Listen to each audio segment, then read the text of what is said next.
Hello guys, right now all of the collapsing Russian economy is totally dependent on the fact whether the US president can or cannot recognize the bluff of the Kremlin dictator. Because in reality, there are no resources, no money, and no people to save the collapsing Russian economy.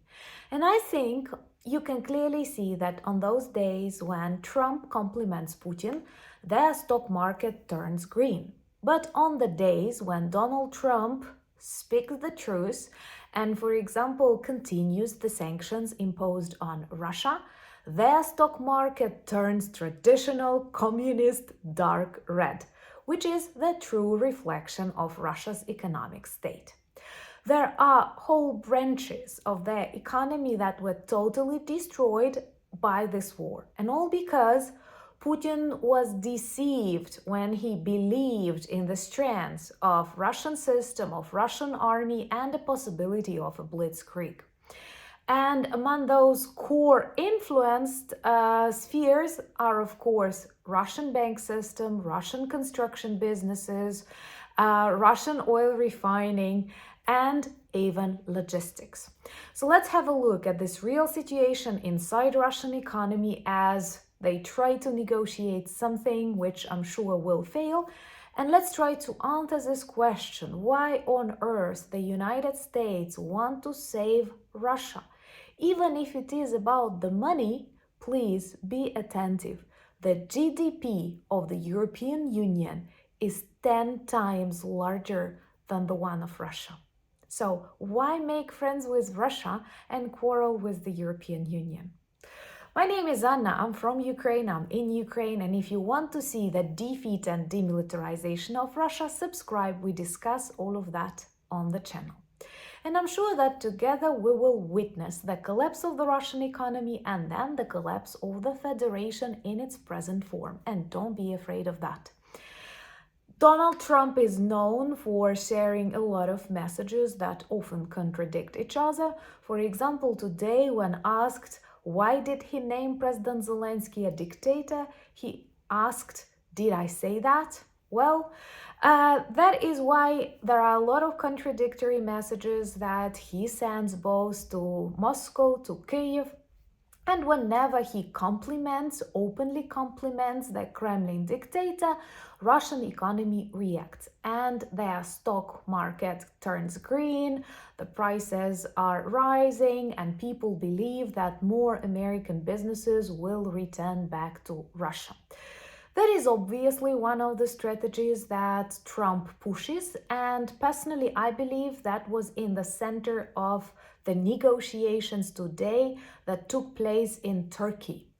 Well, I am almost sure that the advanced, super mature KGB-style Russian diplomacy mafioso team will outplay the American delegation, but it will only demonstrate it is impossible to return Russia back to the civilized world.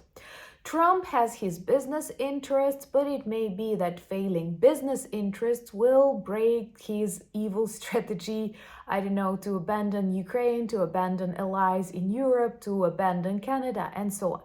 And honestly, if it is all about the money, please someone tell Trump Russia does not have much money. This is a very poor country.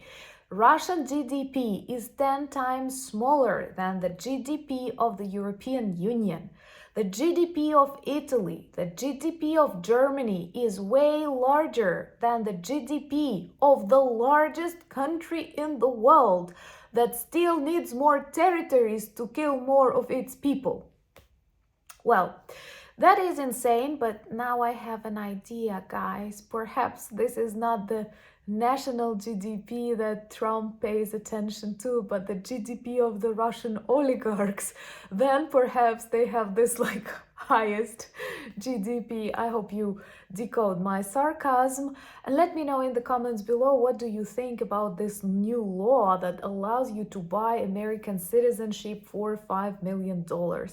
I am worried that lots of Russian criminals and oligarchs will use this opportunity and negatively affect the political, cultural, economic landscape of the United States. But maybe I'm wrong, let me know in the comments below, and please share these videos on your social media platforms.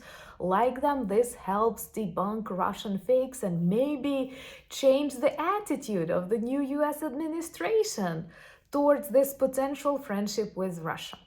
You know that for every country there are some core industries, core branches of their economy that demonstrate the strengths, the health of it, or the terminal illness, as in case with Russia. Starting from the banking system, there are rumors that do not stop even after Trump's positive comments about the potential freezing of the Russian deposits for ordinary people. And it may seem impossible for people coming from the healthy countries, healthy democracies, but Russians actually experienced that twice. First in the 90s, after the collapse of the Soviet Union, my grandparents did, and then in 1998. So for them, it is not something totally impossible, and perhaps the fear is way larger than it would have been for people outside the former Soviet Union prison. Uh, Russian banks had to borrow a lot of money, or why am I saying that? Not to borrow, but to give, I don't know, to donate not their own money, but money of the Russian population to the war effort. And there is a lot of evidence that they have a secondary shadow budget apart from the official national war budget, which they used to fund the war effort. And that is with huge support from China and Iran, and no money back, no deals, and so on. This is a joint effort of the axis of evil, which cannot be broken by some business agreements that Trump can think will distract Russians from the Chinese zone of influence. That is impossible because, first of all, Beijing and Moscow share more of these ideological similarities.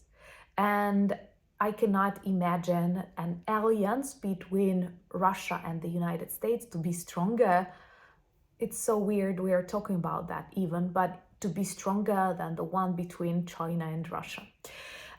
So another sphere deeply influenced by problems of Russian war, of Russian political system, of very centralized economy is, of course, the construction business, which is closely connected to mortgages and logistics. Logistics because a lot of ways were interrupted, sanctions prevent a normal international trade, and actually every third logistics company in Russia is broke. If you look at these very different areas of the Russian economy that are now paralyzed and the only working backbone is the military production, this can clearly give you an illustration what is on Putin's mind. War. War against Ukraine, war against Europe, and war against the USA. It can take a hybrid form. It can take a form of this political, seduction. And then after Moscow will make, Washington a collaborator, continuing bombing Ukrainian cities, and US politicians saying, I cannot answer the question, who attacked Ukraine, and so on. It's so difficult to watch, actually. I don't know, how can these people respect themselves, not being able to answer the things they clearly know? It's that simple, like Russia invaded Ukraine. Russia invaded Ukraine in 2014 and then started its full-scale war against Ukraine in 2022. And it is even more pathetic when you see people who said that back in 22, in 23, in 24, and now they cannot answer a simple question. How do they have respect for themselves? I don't know. I would not be able to do a thing like that on myself. So definitely not a strong team around the President Trump. But anyway, all of the symptoms demonstrate that right now the central economy branch in Russia is the military production industry. They cannot stop it because all the system will collapse, and there is nothing else they can actually do.